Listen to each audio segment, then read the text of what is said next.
Mega power star Ram Charan అత్యంత ప్రతిష్టాత్మక చిత్రం పెద్ది విడుదల తేదీ ఖరారైంది.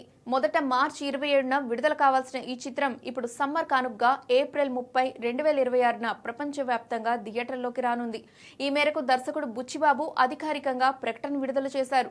అయితే ఈ ప్రకటన అక్కినేని యువ హీరో అఖిల్ సినిమాపై ప్రభావం చూపేలా కనిపిస్తోంది. అక్కినేని నటిస్తున్న mass action entertainer Lenin summer కానుకగా ఈ ఏడాది మే 1న విడుదల కానున్నట్టు ప్రకటించారు. అక్కినేని ఫ్యామిలీకి మే నెల సెంటిమెంట్ గా ఉండడంతో ఆ డేట్ ను లాక్ చేశారు. అయితే ఇప్పుడు అంతకు ఒక్కరోజు ముందు అంటే ఏప్రిల్ 30న రామ్ చరణ్ పెద్ది బాక్సాఫీస్ బరిలో దిగుతుంది. కాబట్టి లెనిన్ వచ్చే పరిస్థితి కనిపించడం లేదు. అఖిల్ తన సినిమా కోసం కొత్త విడుదల తేదీని వెతుక్కోవాల్సిన పరిస్థితి ఏర్పడింది. రామ్ చరణ్ పక్కా మాస్ లుక్ లో కనిపిస్తున్న పెద్దిపై ఇప్పటికే భారీ అంచనాలున్నాయి. ఏఆర్ రెహమాన్ సంగీతంలో వచ్చిన చిక్రీ చిక్రీ సాంగ్ చార్ట్ బస్టర్ గా నిలిచింది. ఇంతటి భారీ సినిమా విడుదలైన మరుసటి రోజే లెనిన్ ను రిలీజ్ చేయడం రిస్క్ అని ట్రేడ్ వర్గాలు విశ్లేషిస్తున్నాయి. దీనివల్ల థియేటర్ల కేటాయింపులో కూడా సమస్యలు వచ్చే అవకాశం ఉంది.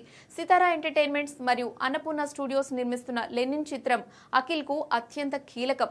అందుకే పెద్ది లాంటి భారీ ప్రాజెక్ట్ తో పోటీ పడకుండా సేఫ్ డేట్ కోసం మేకర్స్ ఆలోచిస్తున్నట్లు సమాచారం.